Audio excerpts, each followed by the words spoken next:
Exclusivo. Roberto Cabrini frente a frente com um famoso médico que responde a graves acusações. São mulheres que denunciam o Dr. Pietro Petri por erros médicos e também por se apresentar indevidamente como cirurgião plástico. Cabrini investiga todos os lados da história de Natasha Silvério, a jovem que morreu depois de um procedimento feito com ele. O vendedor de sonhos. Boa tarde. Obrigado por me receber. Uma entrevista exclusiva. Dr. Petri, em algum momento o senhor mentiu para suas pacientes? Jamais. O clima é de alta tensão. O senhor nunca errou em uma sala de cirurgia? Numa sala de cirurgia, eu não cometi nenhum erro médico. O médico diante de acusações graves, muito graves. O senhor se sente responsável pela morte de Natasha? Ele vendia sonhos. Eu não vendo sonhos, eu não vendo ilusões. O que o Dr. Pietro prometeu à senhora? Esta autoestima resgatada. Mas para essas mulheres, entregava pesadelos. Eu perdi o meu umbigo. Tive uma hemorragia que deu uma necrose. Esse lado aqui é um buraco que tem aqui. Um cirurgião sob suspeita. Suas pacientes dizem que o senhor se apresenta como um cirurgião plástico habilitado e que depois essas mesmas pessoas descobrem que o senhor não é habilitado. Como é que o senhor responde a isso? Que começou a colecionar queixas. Eu fiquei com o meu corpo totalmente cheio dessas irregularidades, dessas ondulações. O que o médico explicou à senhora? Que eu era velha. É isso que ele olhou para minha cara e disse quando eu fui lá falar para ele que eu não estava satisfeita. Que palavras ele usou? A culpa é sua pela sua idade, você está velha. Do que a senhora acusa o Dr. Pietro? Descaso na hora de fazer a cirurgia. Também eu fui anestesiada pelas auxiliares dele. Não teve um anestesista na sala, não teve um cardiologista. Até chegar a um caso de morte. O senhor responsabiliza o Dr. Pietro pela morte da sua filha? Responsabilizo. Sonho, infelizmente, virou um pesadelo. Natasha queria apenas implantar silicone. Ela sonhava com essa cirurgia? Ela queria muito. Queria? Aí toda vez ela sempre, que a gente se encontrava, que a gente se via, ela sempre falava. Mas morreu depois de 9 dias da intervenção, que deveria ter sido simples. Esse local onde a cirurgia foi realizada. Até que ponto havia aqui a estrutura necessária para possíveis imprevistos, para possíveis intercorrências? Até que ponto a vida de Natasha poderia ter sido salva? Nome: Pietro Petri. Quem é o médico acusado? Esse é o certificado da Sociedade Brasileira de Cirurgia Plástica. Esse é o documento do Colégio Brasileiro de Cirurgia Plástica. O vendedor de sonhos. Como ele se defende? Por que a Sociedade Brasileira de Cirurgia Plástica diz que o senhor não é habilitado, que o senhor não é um cirurgião plástico? O Conselho Regional de Medicina diz a mesma coisa também. A Sociedade Brasileira de Cirurgia Plástica me deu um título, então temos que perguntar para eles por que me deram um título. Suas pacientes o acusam de ter destruído a vida delas. O senhor se sente culpado? Esta é a nossa investigação. Ele agiu totalmente com a fé. Ele agiu por dinheiro. Porque ele não pensa na vida das pacientes dele. Ele pensa em dinheiro. E um cirurgião que diz estar diante do seu pior pesadelo. Como é que o senhor define a sua situação, doutor? Amargurado, triste. Por que aconteceu isso? Por quê? Esse é o quadro de Natasha Lopes. Ficou o quadro número 6. Leito 6. Natasha ficou aqui. O senhor abandonou a Natasha, doutor? Não, quem é responsável pela paciente no repai do centro cirúrgico é o anestesista, não é o cirurgião. O que vem à cabeça de vocês entrando aqui? Tristeza, né? Tristeza. É como se ela estivesse aqui em todos os cantos, né? Acabou a minha vida. Doutor Pietro Petri, olhando nos meus olhos. Sim, Cabrini. O senhor se sente responsável pela morte de Natasha Lopes Silvério? Em hipótese alguma, que foi uma fatalidade, com certeza. Médico, pacientes e familiares em lados opostos. Em um final de tarde de um sábado em Curitiba, um encontro com o médico acusado. O local é o escritório de um de seus advogados.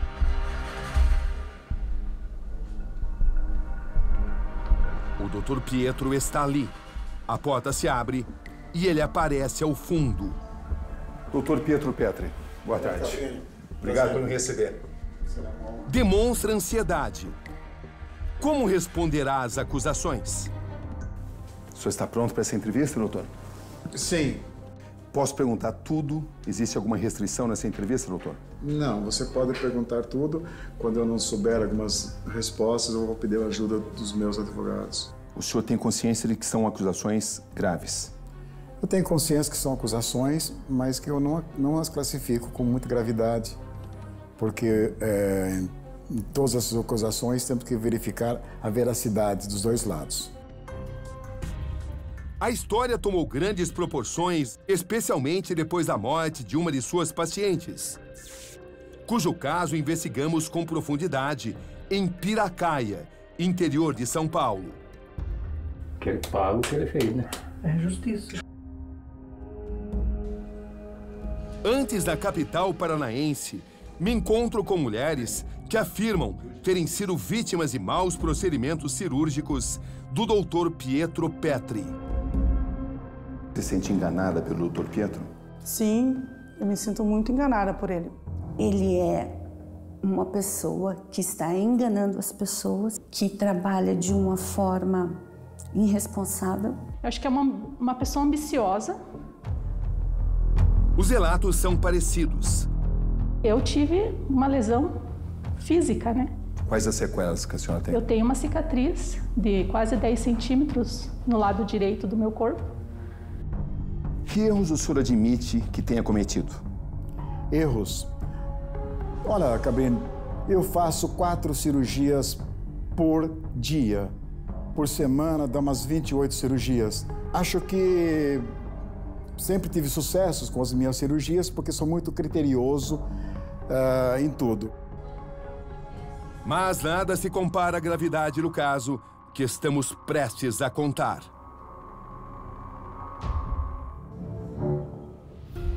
Estamos na pequena Piracaia, 27 mil habitantes, interior de São Paulo.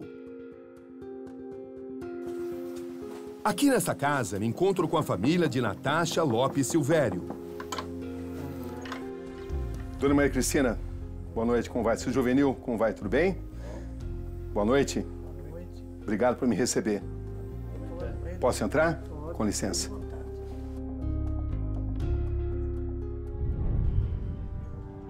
Mãe de 3 crianças, ela vivia aqui nesta casa, construída pelo seu pai. É um momento de forte emoção. O que vem à cabeça de vocês entrando aqui? Tristeza, né? Tristeza. É como se ela estivesse aqui em todos os cantos, né? Ali está ela. Como é que era, Natasha? Tá alegre, sorridente. É a primeira vez que a mãe e o pai de Natasha voltam à casa. E só fizeram isso para contar a história que acabou na morte da filha. Pra mim, faltou ela. Não tem nem palavra. Não tem. Ela era a vida da família de vocês? É. Nossa vida. Os detalhes vão aparecendo e o nome do Dr. Pietro logo vem à tona.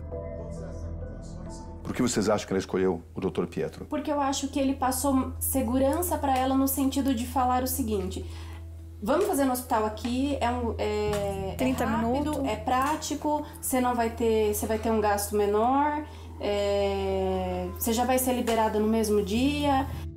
O implante de silicone era o sonho de Natasha.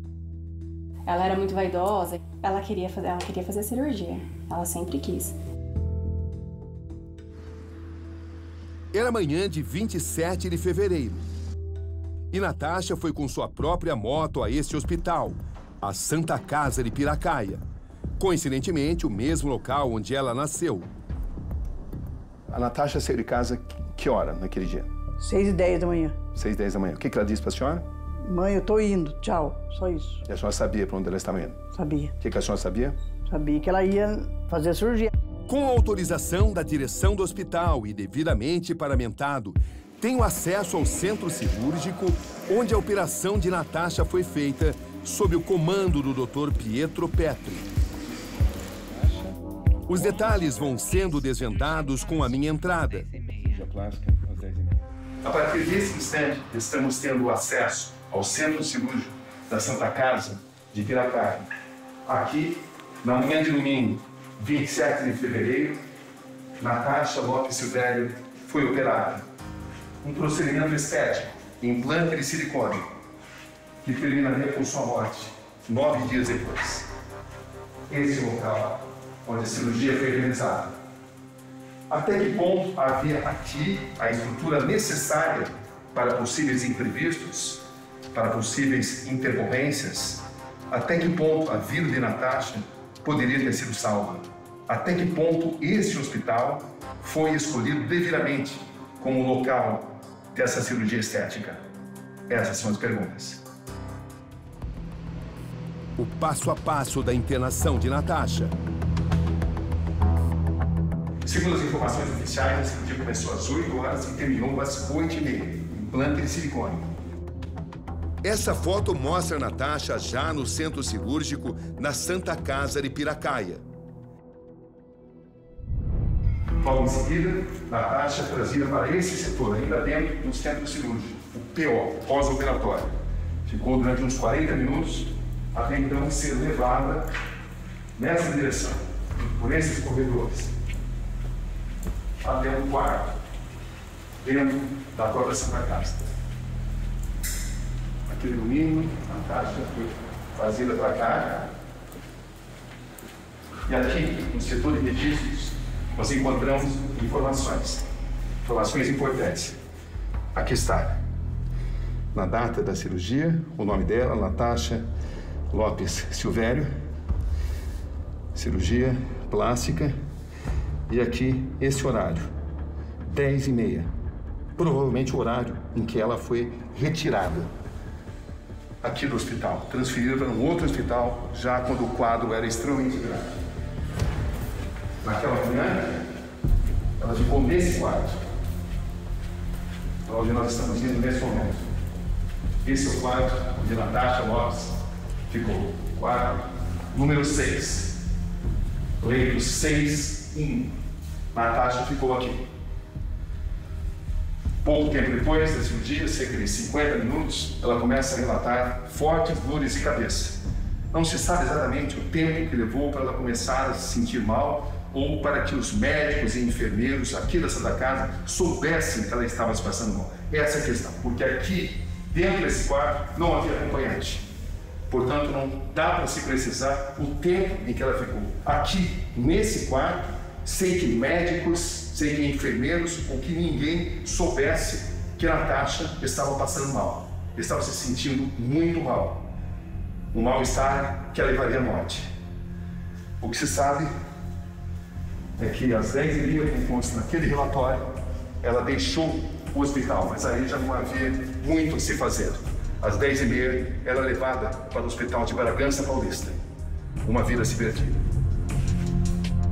Quando acabou a cirurgia, Natasha conversou com todo mundo. Implante de silicone. Implante de silicone. Onde foi o sucesso. Mas um sucesso? Ela morreu, doutor. Mas eu estou falando antes da morte. Nossa, agora já 10 dias depois. Mas o sucesso tem que incluir a sobrevivência do paciente. Eu não estou falando do sucesso meu, o sucesso cirúrgico. Isso é, não houve intercorrência durante a cirurgia. Não houve sucesso na cirurgia. A cirurgia foi um fracasso. Quem tira a Natasha do centro cirúrgico e põe num quarto, não é o cirurgião que manda, é o anestesista. Procurado, o anestesista que participou da operação de Natasha, Marco Antônio Gomes, se manifestou através de seu advogado.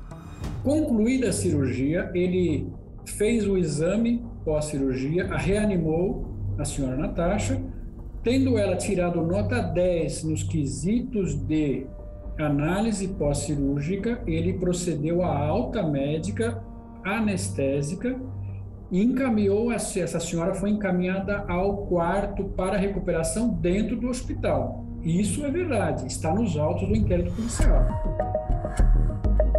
Um inquérito de mais de 100 páginas. O laudo aponta que Natasha foi vítima de tromboembolismo pulmonar. O senhor se arrepende de não ter ficado no centro cirúrgico? Mas o que eu poderia fazer no centro cirúrgico? O senhor é um médico. Eu sou médico, mas não sou anestesista. Ela não foi atendida tardiamente? Eu não sou anestesista. Não se demorou para haver o atendimento? Mas, Cabrini, ela saiu do centro cirúrgico com vida e bem, foi até o quarto. Mas a família afirma que o senhor abandonou a Natasha no centro cirúrgico. Eu não abandonei a Natasha no centro cirúrgico. A senhora não aceita essa explicação dele? Não, eu não. Por quê? Não tem como ajeitar, né? Doutor Pietro Petri, olhando nos meus olhos. Sim, Cabrini. O senhor se sente responsável pela morte de Natasha Lopes Silvério? Em hipótese alguma, que foi uma fatalidade, com certeza. É uma coisa até que... Quando eu tirei a foto do seio dela, ela estava acordada, eu mostrei para o seio dela como ficou, ela queria saber como estava o seio dela, eu mostrei a foto para ela. Ela pegou a minha mão esquerda, deu um beijo na minha mão e falou: eu sempre soube que tinha que ser você. Enquanto finalizávamos a reportagem, mais uma mulher que se declara vítima do médico aparece. Meu corpo ficou todo manchado, parte do meu corpo assim ficou deformada, aqui tem uma parte que ele limpou, outra parte que não limpou, tem buraco. E eu espero justiça. Em algum momento o senhor enfrentou problemas psiquiátricos? Esse documento é verdadeiro? Mas por que a Sociedade Brasileira de Cirurgia Plástica diz que o senhor não é um cirurgião plástico? Dr. Petri, em algum momento o senhor mentiu para suas pacientes? As respostas dessas perguntas no Câmera Record.